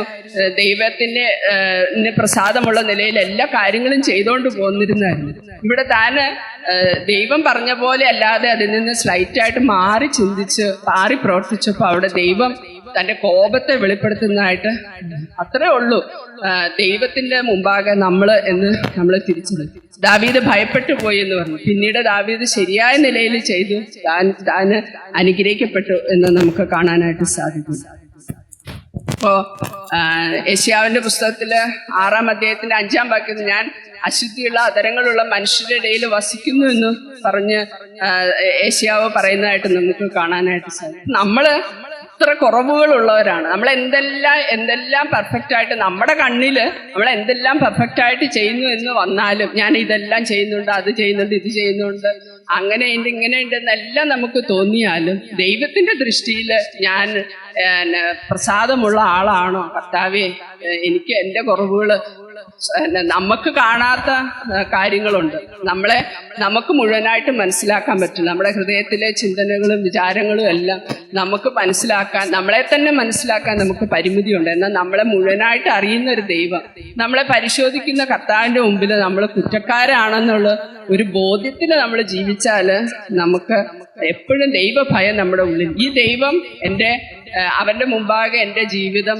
എൻ്റെ ഹൃദയം, എൻ്റെ ചിന്തകൾ എല്ലാം ഒരു തുറന്ന പുസ്തകം പോലെ ഇരിക്കും. ഒന്നും അവന്റെ മുമ്പാകെ എനിക്ക് മറയ്ക്കാനില്ല എന്നുള്ള ഒരു ചിന്ത നമ്മുടെ ഹൃദയത്തിൽ ഉണ്ടെങ്കിൽ, അത് അങ്ങനെ നമ്മൾ അങ്ങനെയുള്ള ചിന്തകൾ നമ്മൾ വളർത്തിയെടുക്കുന്നെങ്കിൽ നമുക്ക് ദൈവഭയത്തിൽ ജീവിക്കാനായിട്ട് സാധിക്കും.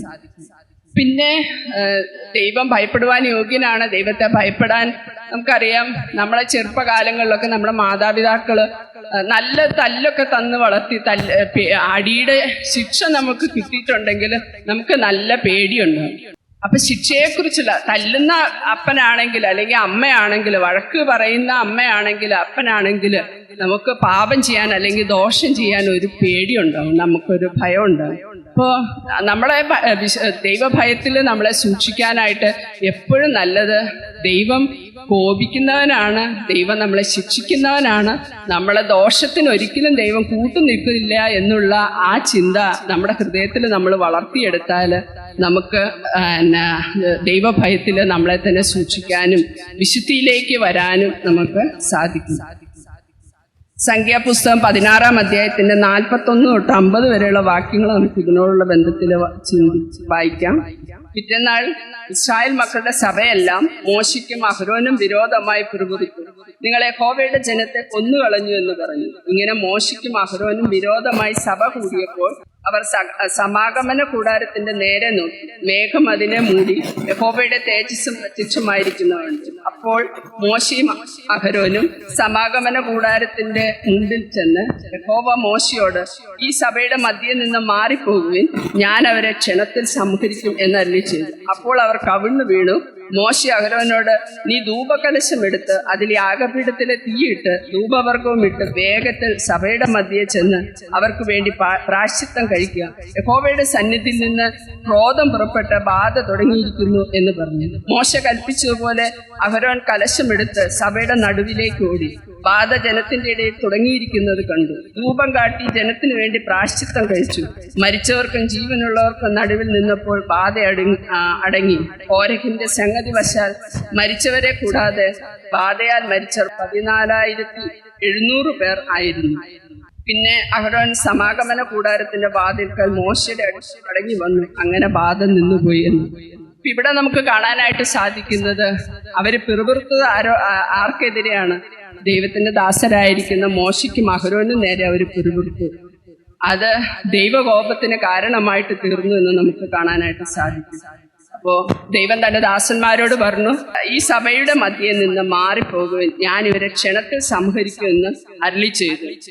അപ്പോൾ തന്നെ മോശ അവിടെ കവിണ്ണു വീണു. മോശയും അഹരോനും അവിടെ കവിണ്ണു വീണു എന്നാണ് പറയുന്നത്. അവര് ദൈവത്തെ കൂടുതലായിട്ട് അടുത്തറിഞ്ഞത്. ദൈവത്തിന്റെ കോപത്തെക്കുറിച്ച് ശരിയായിരിക്കുന്ന ഒരു ധാരണ അവർക്കുണ്ടായിരുന്നു. ദൈവം ആരാണെന്നും ദൈവത്തിന്റെ കോപത്തെക്കുറിച്ചും അതിന്റെ ശിക്ഷയെക്കുറിച്ചൊക്കെ ഈ മനുഷ്യരെക്കാൾ നല്ല ബോധ്യം ഉണ്ടായിരുന്നു. ആ മോശയും അഹരോനും അവിടെ കവിണ്ണു വീണു. മോശ പറയുന്നുണ്ട്, നീ ധൂപകലശം എടുത്ത് അതിൽ യാഗപീഠത്തിലെത്തി. അതെ, ജനത്തിന് വേണ്ടി ദൈവസന്നിധി നിൽക്കാൻ പുരോഹിതനായ അഹരോനോട് പറഞ്ഞിട്ട് മോശ അവിടെ കവിണ്ണു കിടക്കുകയാണ്. ദൈവസന്നിധിയിലെ കൃപയ്ക്ക് വേണ്ടി ജനത്തോട് കരുണ കാണിക്കണമേ എന്ന് പറഞ്ഞ് താൻ അവിടെ കവിണ്ണു കിടക്കുകയാണ്. അഹരോനെ ആ ജനത്തിന്റെ മധ്യത്തിലേക്ക് പറഞ്ഞു വിടുകയാണ്. അഹരോൻ കലശമെടുത്ത് സഭയുടെ നടുവിലേക്ക് ഓടി ധൂപം കാട്ടി ജനത്തിന് വേണ്ടി പ്രായശ്ചിത്തം കഴിച്ചു എന്നാണ്. അന്ന് മരിച്ച നിമിഷ നേരം കൊണ്ട് മരിച്ചു പോയത് അവർ എത്രയായിരുന്നു? 14,000 ശിഷ്ടം ആളുകൾ മരിച്ചുപോയി എന്ന് നമുക്ക് കാണാനായിട്ട് സാധിക്കും. സഹോദരിമാരെ, ദൈവത്തിന്റെ കോപം നമ്മുടെ മേൽ വരാതിരിക്കാൻ നമ്മൾ കർത്താവിൻ്റെ സന്നിധിയിൽ എത്ര ഭയത്തോടുകൂടെ ജീവിച്ചെങ്കിലും മാത്രം നമുക്ക് നിൽക്കാനായിട്ട് സാധിക്കുള്ളൂ. ദൈവം കോപിക്കുന്നവനാണ്, ദൈവത്തെ ഭയപ്പെടുവാൻ യോഗ്യനാണ് എന്നുള്ളത് എപ്പോഴും നമ്മുടെ ഹൃദയത്തിൽ എത്തും. ഇപ്പം നമ്മൾ സഭായത്തിന് വരുന്ന വിശ്വാസികളുടെ മധ്യത്തിൽ നിൽക്കുമ്പോൾ നമ്മൾ ഒരു നല്ല സാക്ഷ്യത്തോടെ നല്ല നിലയിലൊക്കെ നിൽക്കുന്നു. നമ്മൾ അത് കഴിഞ്ഞ് പുറത്തേക്ക് പോകുമ്പോൾ നമ്മൾ വേറൊരു രീതി ലോകത്തോട് അനുരൂപപ്പെട്ടു പോകുന്ന സമയങ്ങളിൽ ഒരു പക്ഷെ ധൂർത്തപുത്രന്റെ ഉപമയിലെ ജ്യേഷ്ഠൻ പറഞ്ഞ പോലെ എനിക്ക് ആടിനെ കൊന്ന് വിരുന്ന് കൂട്ടുകാരോടുകൂടെ കഴിക്കണം എന്നൊക്കെ ആഗ്രഹം ഉണ്ടായിരുന്നു. പക്ഷെ തൻ്റെ ഉള്ളിൽ അതൊക്കെ താൻ അടുക്കി വെച്ചു. അപ്പൊ നമ്മുടെയും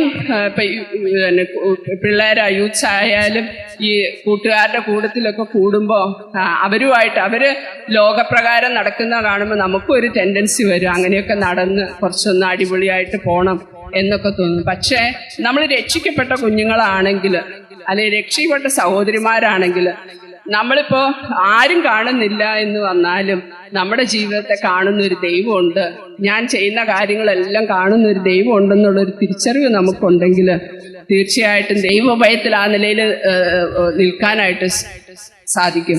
അതല്ല, നമ്മള് സഭയിലുള്ള ആരും കാണുന്നില്ല, ഞാൻ അവരുമായിട്ടൊക്കെ കുറെ അകന്നാ നിൽക്കുന്ന, ആരും എന്നെ കാണുന്നില്ല എന്ന് ഓർത്ത് നമ്മൾ നമ്മുടെ രക്ഷിക്കപ്പെടാത്ത അവിശ്വാസികളായ കൂട്ടുകാർ നടക്കുന്നത് പോലെ അവരോട് കൂടെ തന്നെ നമ്മളും നടന്ന് അവർ നടക്കുന്നത് പോലെ അവർ പറയുന്ന കളിവാക്കുകളും പൊട്ടച്ചൊല്ലും ഒക്കെ പറഞ്ഞ് നമ്മളും നടന്നാൽ നമ്മുടെ ജീവിതത്തിൽ അതിൻ്റെതായ കുറവുകൾ ഉണ്ടായി വരും എന്ന് നമ്മൾ ഓർക്കണം. യിരെമ്യാ പ്രവാചകന്റെ പുസ്തകത്തിൽ പറയുന്നുണ്ട്, നീ എന്നെ അനുഗമിച്ച് നടന്ന നിന്റെ യൗവനത്തിലെ ഭക്തിയും നിശ്ചയിച്ച കാലത്തിലെ സ്നേഹവും ഞാൻ ഓർക്കുന്നു. നമ്മുടെ യൗവന കാലങ്ങളിൽ നമ്മൾ ദൈവത്തിന് വേണ്ടിയിട്ട് നമ്മളെ തന്നെ വേർപാട് സൂക്ഷിച്ച് വിശുദ്ധമായിട്ട് എൻ്റെ ശരീരത്തെ എൻ്റെ മനസ്സിനെയും ഞാൻ കർത്താവിന് വേണ്ടി വേർപാട് സൂക്ഷിച്ച് വിശുദ്ധിയോടെ സൂക്ഷിച്ചാൽ അതിൻ്റെ അനുഗ്രഹങ്ങൾ പിന്നീടുള്ള നമ്മുടെ ജീവിതത്തിൻ്റെ ഉടനീളം നമുക്ക് ദൈവം തരും എന്നുള്ളതിന് ഉറപ്പായിട്ടുള്ള കാര്യമാണ്. അപ്പം അതുകൊണ്ട് വേർപാട് എന്ന് പറയുന്നത് സൂക്ഷിക്കുക. ആര് കണ്ടില്ലെന്ന് പറഞ്ഞാലും ദൈവം കാണുന്നുണ്ട്. അപ്പോൾ നമ്മുടെ വീട്ടിലാണെങ്കിൽ കഴിഞ്ഞ ദിവസങ്ങളിലൊക്കെ നമ്മുടെ കുടുംബത്തിന്റെ അന്തരീക്ഷം എങ്ങനെ ആത്മീയമായിട്ട് സൂക്ഷിക്കാന്നതിനെ കുറിച്ചൊക്കെ, നമ്മുടെ കുടുംബത്തിന്റെ അന്തരീക്ഷം സൂക്ഷിക്കുന്നതിന് നമുക്കൊരു പ്രധാന പങ്കുണ്ട്. നമ്മുടെ കോപവാക്കുകളും നമ്മുടെ ശാപവാക്കുകളും നമ്മുടെ നിരാശയുടെ വാക്കുകൾ, അതും വളരെ ഇമ്പോർട്ടൻ്റ് ആണ്. നമ്മൾ നിരാശപ്പെട്ടു പോകുമ്പോൾ നമ്മുടെ കുഞ്ഞുങ്ങളിലേക്ക് അത് പകരപ്പെടും, നമ്മുടെ ഭർത്താവിലേക്ക് പകരപ്പെടും. നമ്മുടെ ആ കുടുംബത്തിന്റെ ആത്മീയ അന്തരീക്ഷം മാറി വേറൊരു അന്തരീക്ഷത്തിലേക്ക് പോകാനുള്ള സാധ്യതയുണ്ട്. അപ്പം നമ്മുടെ ഓരോ പ്രവൃത്തികളും, ഞാൻ എൻ്റെ വാക്കാണെങ്കിലും പ്രവൃത്തിയാണെങ്കിലും, നമ്മുടെ ഹൃദയത്തിലെ സങ്കടമൊക്കെ വരും, നമ്മൾ ഉദ്ദേശിക്കുന്ന പോലെ കാര്യങ്ങൾ നടന്നില്ല എന്നുണ്ട്. പക്ഷെ ഞാൻ എൻ്റെ കുടുംബത്തിൽ അശുദ്ധിക്ക് കാരണമാകുന്നുണ്ടോ എന്ന് നമ്മൾ പരിശോധിക്കുന്നത് എപ്പോഴും നല്ലതാണ്. സദൃശവാക്യങ്ങൾ 3:7 നമ്മൾ നോക്കുവാണെങ്കിൽ, നിനക്ക് തന്നെ നീ ജ്ഞാനിയായി തോന്നരുത്, യഹോവയെ ഭയപ്പെട്ട് ദോഷം വിട്ടുമാറുക. ദൈവത്തെ ഭയപ്പെട്ട് നടക്കുന്ന ഒരു വ്യക്തി അങ്ങനെ വേഗത്തിൽ പാപത്തിലേക്ക് ചാഞ്ഞു പോകില്ല. അപ്പം നമ്മൾ പാപത്തിന്റെ സ്വാധീനത്തിലേക്ക് വേഗത്തിൽ വഴുതി പോകുന്നുവെങ്കിൽ നമ്മൾ ഉറപ്പിക്കേണ്ട ഒരു കാര്യം, തിരിച്ചറിയേണ്ട ഒരു കാര്യം, നമ്മുടെ ഉള്ളിൽ ദൈവഭയം ഇല്ല എന്നുള്ളതാണ്. അതുപോലെ നമ്മൾ നമ്മുടെ മക്കളെ ഒബ്സർവ് ചെയ്യുമ്പോഴും പെട്ടെന്ന് അവർ ദോഷത്തിലേക്ക് പോവുകയാണ്. പിന്നെ നമ്മൾ കറക്റ്റ് ചെയ്ത് കൊടുക്കണം. അല്ലെങ്കിൽ ഏതെങ്കിലും പിള്ളേരെ നമ്മൾ കാണുന്നു പെട്ടെന്ന് അവർ ദോഷത്തിലേക്ക് പോവുക, പാപം ഒരു സാഹചര്യം വന്നാൽ അല്ലെങ്കിൽ പ്രലോഭനം വന്നാൽ പെട്ടെന്ന് അവർ പോവുകയാണ് ദോഷത്തിലേക്ക്. അവിടെയൊക്കെ നമുക്ക് കാണാൻ സാധിക്കുന്നത് ദൈവത്തെ പേടിയില്ലാതെ, പേടിയുള്ള അപ്പന്മാര് ആണെങ്കിൽ മക്കൾ വളരെ അച്ചടക്കമായിട്ടും ചിട്ടയായിട്ടും ഒക്കെ വീട്ടിലും ഒക്കെ പെരുമാറും. അവരത് ജീവിതത്തിലും അച്ചടക്കം ഉണ്ടാകും, ഒരു പേടിയുണ്ടാവും എല്ലാത്തിനും. വാസ്തവത്തിൽ നമ്മൾ സേവിക്കുന്ന നമ്മുടെ പിതാവായ സ്വർഗസ്ഥനായ പിതാവിനെ നമ്മൾ പേടിക്കേണ്ടതുപോലെ പേടിച്ച് തന്നെയാണ് നമ്മൾ ഈ ജീവിതത്തിൽ, ഈ ലോകത്തിൽ ജീവിക്കേണ്ടത്. ആ ദൈവത്തിന് കൊടുക്കേണ്ട മഹത്വം കൊടുക്കണം. ദൈവം ഭയപ്പെടുവാൻ യോഗ്യനാണ്. ആ ദൈവത്തെ ഭയപ്പെട്ട് എൻ്റെ ജീവിതത്തെ കർത്താവിന് പ്രസാദമായിട്ടുള്ളത് നിലയിൽ സൂക്ഷിക്കണം എന്നുള്ളത് നമ്മളെപ്പോഴും ഹൃദയത്തിൽ എപ്പോഴും കർത്താവ് നമ്മളോട് പറയുന്നത്, നമ്മുടെ ജഡത്തിലെയും ആത്മാവിലെയും സകല കന്മഷവും നീക്കി ദൈവഭയത്തിൽ വിശുദ്ധിയെ തിരിച്ചുകൊള്ളണം എന്നാണ്. നമ്മളെ ദൈവം ഭയപ്പെടുവാൻ യോഗ്യനാണ്, നമ്മുടെ പാപങ്ങളെ ശിക്ഷിക്കുന്നവനാണ്, അതൊക്കെ ശരിയാണ്. അതൊക്കെ 100% ശരി. എന്നാൽ ദൈവത്തിൻ്റെ വേറൊരു വശവും കൂടെ ഞാൻ ജസ്റ്റ് ഒന്ന് പറഞ്ഞ് ഞാൻ എൻ്റെ വാക്കുകൾ അവസാനിപ്പിക്കാം. നമുക്ക് മർക്കോസിൻ്റെ സുവിശേഷം 16-ാം അധ്യായത്തിൻ്റെ 7-ാമത്തെ വാക്യം ഇതിനോട് ചേർത്ത് നമുക്കൊന്ന് ചിന്തിക്കാം. അവിടെ നമ്മൾ കാണുന്നത് ദൈവത്തിൻ്റെ സ്നേഹത്തെക്കുറിച്ചാണ്. നമ്മളിങ്ങനെ വായിക്കാം, നിങ്ങൾ പോയി അവൻ്റെ ശിഷ്യന്മാരോടും പത്രോസിനോടും അവൻ നിങ്ങൾക്ക് മുമ്പേ ഗലീലയ്ക്ക് പോകുന്നു എന്ന് പറയുന്നു. അവൻ നിങ്ങളോട് പറഞ്ഞതുപോലെ അവിടെ അവനെ കാണും എന്ന് പറവിൻ എന്ന് പറഞ്ഞു. ഇവിടെ നമുക്ക് കാണാൻ സാധിക്കുന്നത്, ഇവിടെ ആരോടാണ് പറയുന്നത്? സ്ത്രീകളോട് പറഞ്ഞിട്ട് പറയുകയാണ്, അവൻ്റെ ശിഷ്യന്മാരോടും പത്രോസിനോടും പറയണം, ഞാൻ ഗലീലയ്ക്ക് പോകുന്നു എന്ന് പറയണമെന്ന് പറഞ്ഞു. അപ്പോൾ അവിടെ ഒന്ന് ശ്രദ്ധിച്ചു നോക്കിയാൽ അവിടെ സത്യത്തില് ശിഷ്യന്മാരോട് പറഞ്ഞാൽ മതിയായിരുന്നു അല്ലേ? ശിഷ്യന്മാരോട് ഞാനിങ്ങനെ ഗലീലയ്ക്ക് പോവുകയാണ് എന്ന് പറഞ്ഞാൽ മതിയായിരുന്നു. പക്ഷെ ഇവിടെ പറയുന്ന പ്രത്യേകം എടുത്തു പറയുന്ന ഒരു വാക്കുണ്ട്, പത്രോസിനോടും പറയണമെന്ന് പറഞ്ഞു. അതെന്തിനാ പത്രോസിനോട് പറയണമെന്ന് പറഞ്ഞു? ശിഷ്യന്മാരെന്ന് പറയുമ്പോൾ പത്രോസും അതിനകത്ത് ഇൻക്ലൂഡഡ് അല്ലേ? പക്ഷേ ദൈവത്തിന്റെ ഒരു പ്രത്യേകമായ സ്നേഹവും കരുതലുമാണ് അവിടെ നമുക്ക് കാണാനായിട്ട് സാധിക്കുന്നത്. പത്രോസ് കർത്താവിനെ പിടിച്ച സമയത്ത് കർത്താവിനെ പടയാളികൾ പിടിച്ച സമയത്ത് പത്രോസിന് ഞാൻ ഈ മനുഷ്യനെ അറിയുകയില്ല എന്ന് പറഞ്ഞ് 3 വട്ടം തള്ളിപ്പറഞ്ഞു. അത് കഴിഞ്ഞ് താൻ വളരെ വിഷമിച്ച് പോയി ഇരിക്കുകയാണ്. അപ്പോൾ കർത്താവിന് അതറിയാം, എൻ്റെ മനസ്സ് അത്രമേൽ വിഷമിച്ചാണ് ഇരിക്കുന്നത് എന്നാണ്. അപ്പം ശിഷ്യന്മാരോട് പറയുവാണ്, ശിഷ്യന്മാരോട് പോയി പറ എന്ന് പറയുമ്പം സ്ത്രീകൾ ചെന്നു ശിഷ്യന്മാരോട് പറഞ്ഞു, കർത്താവ് ഗലീലയ്ക്ക് പോവുകയാണ്, നിങ്ങൾക്ക് മുമ്പായി നിങ്ങളോട് പറയാൻ പറഞ്ഞു എന്ന് പറയുമ്പോൾ ശിഷ്യന്മാർ സന്തോഷിക്കും.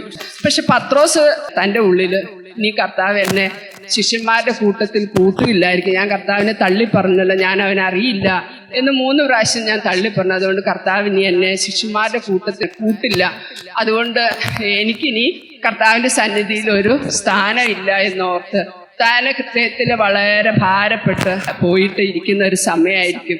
ഒരു പക്ഷെ അങ്ങനെ ശിഷ്യന്മാരോട് മാത്രം പറഞ്ഞാൽ അങ്ങനെ ചിന്തിച്ച് പത്രോസ് ഭാരപ്പെട്ടു പോകാനായിട്ടുള്ളൊരു സാധ്യതയുണ്ട്. അതുകൊണ്ടാണ് കർത്താവ് പറഞ്ഞത്, ശിഷ്യന്മാരോട് പറയണം, പ്രത്യേകം പത്രോസിനോട് പറയണം, ഞാനിങ്ങനെ പോകുവാണ്, നമുക്ക് അവിടെ വെച്ച് കാണാം, അങ്ങനെയല്ലേ പറയുന്നത്, ഇന്ന് പറവിൻ, അവൻ നിങ്ങളോട് പറഞ്ഞ പോലെ അവിടെ അവനെ കാണും എന്ന് പറവിൻ എന്ന് പറഞ്ഞു. അപ്പൊ ഗലീലയ്ക്ക് അവിടെ വെച്ച് നമുക്ക് കാണാം. അപ്പം ദൈവം ആഗ്രഹിക്കുന്ന എന്താണ്? ശിഷ്യന്മാരെല്ലാവരും വേണം, കൂടെ പത്രോസും വേണം. പത്രോസ് അങ്ങനെ വിഷമിച്ചൊന്നും ഇരിക്കേണ്ട ഒരാവശ്യമില്ല. പത്രോസ് കർത്താവിനെ തള്ളി പറഞ്ഞു, പക്ഷെ കർത്താവ് ആ പാപം ഒന്നും ഓർത്തിരിക്കുന്നില്ല. അതുകൊണ്ട് നീ പത്രോസിനോട് പ്രത്യേകം പറയണം, പേരെടുത്ത് പറയുകയാണ്, പത്രോസിനോടും പറയണം. അപ്പൊ അതാണ് ദൈവത്തിന്റെ സ്നേഹം എന്ന് പറയുന്നത്. പ്രിയ സഹോദരങ്ങളെ, നമ്മുടെ ദൈവം ഭയപ്പെടുവാൻ യോഗ്യനാണ്. സത്യം, നമ്മുടെ ദൈവം അത്യുന്നതനായിരിക്കുന്ന ദൈവമാണ്, ഭയങ്കരനായിരിക്കുന്ന ദൈവമാണ്, ഈ സകല പ്രപഞ്ചത്തെ സൃഷ്ടിച്ചുണ്ടാക്കിയ ദൈവമാണ്. ആ ദൈവം ആഗ്രഹിക്കുന്നത് നമ്മൾ വിശുദ്ധരായിട്ട് നിൽക്കണമെന്ന് തന്നെയാണ്. നമ്മുടെ ജീവിതത്തിൽ നമ്മൾ വിശുദ്ധിയെ തികച്ച് ജീവിക്കണം. അതാണ് കർത്താവ് ആദ്യം നമ്മൾ ആ വാക്യം വായിച്ച് പറഞ്ഞു, ഇങ്ങനെയുള്ള വാഗ്ദത്തങ്ങൾ നമുക്കുള്ളത് കൊണ്ട് എന്ന് പറഞ്ഞ അതിന് മോളിൽ പറയുന്നുണ്ട്, ഞാൻ അവരിൽ വസിക്കുകയും അവരുടെ ഇടയിൽ നടക്കുകയും ചെയ്യും എന്ന് പറഞ്ഞു. അപ്പം നമ്മുടെ ദൈവം നമ്മളെ എത്ര അധികമായിട്ട് തന്നോട് കൂടെ നടത്താൻ ആഗ്രഹിക്കുന്ന ഒരു ദൈവമാണ് എന്ന് നമ്മൾ എപ്പോഴും ചിന്തിക്കുന്നതാണ്. നമ്മളോട് കൂടെ നമ്മളിൽ വസിക്കാനും നമ്മുടെ ഇടയിൽ നടക്കാനും ആഗ്രഹിക്കുന്ന ഒരു ദൈവം. പക്ഷെ അതിനെപ്പോഴും തടസ്സമായിട്ട് നിൽക്കുന്ന കാര്യങ്ങളാണ് നമ്മളിപ്പോൾ ചിന്തിച്ചത്. നമുക്കതെല്ലാം നീക്കി കർത്താവിന് പ്രസാദമുള്ള, നമ്മളാലാവുന്നിടത്തോളം ദൈവത്തിന് കൃപയിൽ ആശ്രയിച്ച് അനുദിനം വിശുദ്ധിയിലേക്ക് വരാൻ, നമ്മുടെ ഹൃദയത്തിൽ, നമ്മുടെ ജീവിതത്തിൽ ഉയർന്നു വരുന്ന ശരീരം കൊണ്ട് നമ്മൾ ചെയ്യുന്ന പാപങ്ങൾ, നമ്മുടെ ഹൃദയത്തിൽ ഉയർന്നു വരുന്ന ദോഷങ്ങൾ, ആത്മാവിലുള്ള കന്മഷങ്ങളെല്ലാം നീക്കി ദൈവം ആഗ്രഹിക്കുന്ന പോലെ ഒരു അനുഗ്രഹിക്കപ്പെട്ട ഒരു വിശുദ്ധ ജീവിതം നയിക്കാൻ ദൈവം നമ്മളെ സഹായിക്കട്ടെ. ദൈവം നമ്മളെ അനുഗ്രഹിക്കട്ടെ. നമുക്ക് കർത്താവ് പറഞ്ഞിട്ടുണ്ട്, വിശുദ്ധി ഉണ്ടെങ്കിൽ മാത്രമേ നമ്മൾ ദൈവത്തിൻ്റെ അനുഗ്രഹം നമ്മൾ പ്രാപിക്കുകയുള്ളൂ. നഷ്ടങ്ങളും കുറവുകളും ഒക്കെ ഈ ലോക ജീവിതത്തിൽ വന്നാലും ദൈവത്തിന് പ്രസാദമായിട്ട് ജീവിക്കണം എന്നുള്ളതായിരിക്കണം നമ്മുടെ ലക്ഷ്യം എന്ന് പറയുന്നത്. ഇന്നലെ നമ്മൾ ആ സൗരിയുടെ ക്ലാസ് സാക്ഷിയൊക്കെ കേട്ട് എൻ്റെ ജീവിതത്തിൽ ഒത്തിരി ബുദ്ധിമുട്ടുകളും രോഗങ്ങളും ഒക്കെ വന്നു. പക്ഷേ നമ്മുടെ ജീവിതത്തിൽ അങ്ങനെ പ്രയാസങ്ങളിലൂടെയൊക്കെ നമ്മൾ കടന്നു പോയാലും, നമുക്ക് നഷ്ടങ്ങൾ വന്നാലും എന്ത് വന്നാലും നമ്മൾ ഈ ദൈവത്തെ വിട്ടു പോകരുത്. ഈ ദൈവം നമുക്ക് വേണ്ടി വൻകാര്യങ്ങളെ ചെയ്തൊരു ദൈവമാണ്, നമ്മളെ സ്നേഹിക്കുന്ന ദൈവമാണ്. പൗലോസിനെ കെയർ ചെയ്തതുപോലെ നമ്മൾ പോലും വിചാരിക്കാത്ത സമയത്ത് നമ്മൾ തകർന്നിരിക്കുന്ന സമയങ്ങൾ നമ്മളെ കെയർ ചെയ്യുന്ന, നമ്മളോട് ഏറ്റവും അടുത്തിരിക്കുന്ന ഒരു ദൈവമാണ്. അതുകൊണ്ട് ഈ ദൈവത്തെ നമ്മൾ ഒരിക്കലും മുഷിപ്പിക്കരുത്. അതിന് ദൈവം നമുക്ക് ഇടവരാതെ ദൈവം നമ്മളെ സൂക്ഷിക്കട്ടെ. നമ്മൾ ചെയ്യേണ്ട കാര്യങ്ങൾ നമ്മൾ തന്നെ ചെയ്യുന്നു, വേറെ ആരും നമുക്ക് വേണ്ടി ചെയ്യില്ല.